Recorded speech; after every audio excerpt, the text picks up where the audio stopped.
Have you ever been that person that says, "Oh, no, you don't have to buy me a present. It's okay."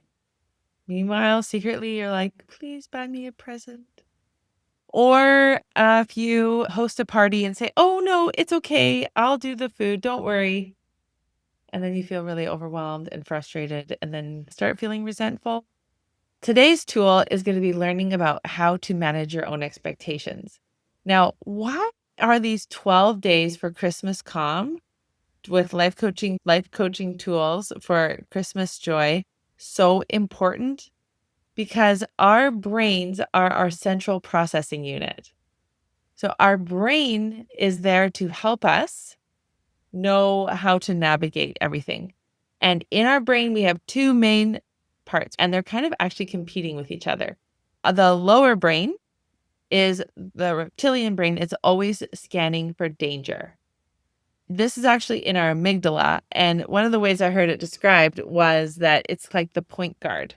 So if you're like me and watch a lot of basketball, the point guard is the one who brings up the ball and is always looking for plays, always looking for all the possibilities.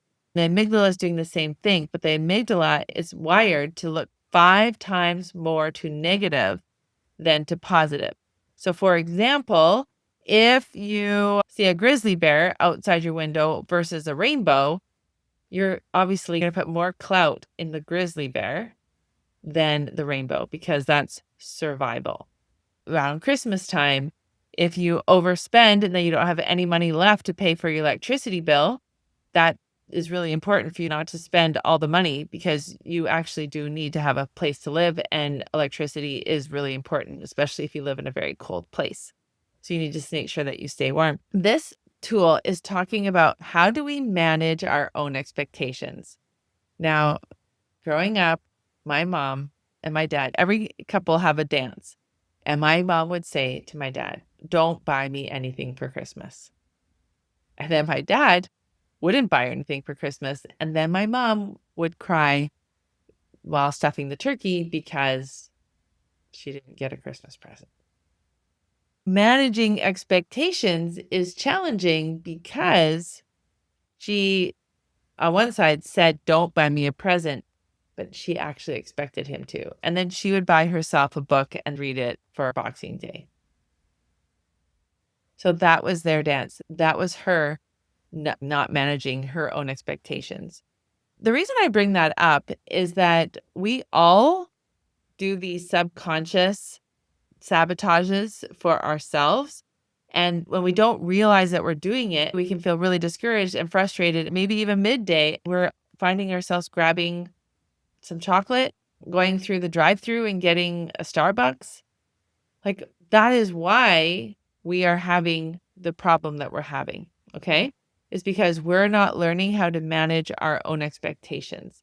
So what I want you to do right now is I want you to, today is, you're watching this on December 12th or later, I want you to do some journaling. And in that journaling, I want you to ask yourself, what do I expect for Christmas? I would recommend that you write these down because when you write things down, your brain and your body connect. So it can be, I expect I will have all the Christmas presents wrapped. I'll have them all bought. I will have the stocking things. I will have my house decorated to a certain amount. I will have all the food bought, even some food I might prepare ahead of time, or maybe I might order food. What do you expect at Christmas? Now, then, what next question is, what will I be the most proud of at Christmas? Here are the journal prompts. What do I expect at Christmas? What will I be the most proud of at Christmas? What emotions do I want most at Christmas? And what can I do every day to make sure I'm getting my Christmas wish? Now, to manage your own expectations, first of all, you need to know what you expect. And secondly, we have to have a process to be managing those. I recommend that you use this process. What went well? What didn't go so well? And what can I tweak, improve for the next day? So even on my own planning, my planner every day, at the end of the day, I will say to myself, what went well? What didn't go so well? What do I need to tweak? In that way, I am learning how to manage my own expectations and how to truly be my best CEO for myself, not only for my business, but for my children, my husband, my own physical health. The more that we take 100% ownership of our own life, the more fulfilling and encouraging our life is because we no longer feel like we're just living a life where we have to throw spaghetti at the wall. Like we are curating, we are creating our best life. And that's what I want you to do for Christmas.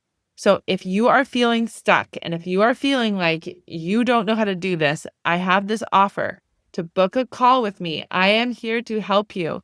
I want so badly to give you those tools.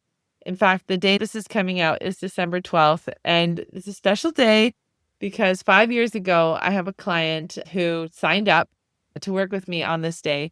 I'll never forget sitting in this consultation, just like we would have. And she was very rebellious, very rebellious. It was hilarious because she's 65, 67, and she was at rock bottom. I was saying, well, we need to do this thing and and she was like, mm-mm. I'm like, listen, it's okay. But if you want those results, and it wasn't even really hard things, but she had so much frustration and challenge with beating herself up about her body. She was really self-deprecating. So now she's down 80 pounds and she is all ready for Christmas. And I'm filming this December 3rd. And in fact, she was all ready for Christmas and her husband had a scare, a heart attack scare. She messaged me this morning and said, thanks to all of these tools and all of the support that I've had, I can manage all of these challenges without all the stress. If you want to have that, you can come on that consultation, get that help. I'm here to help you.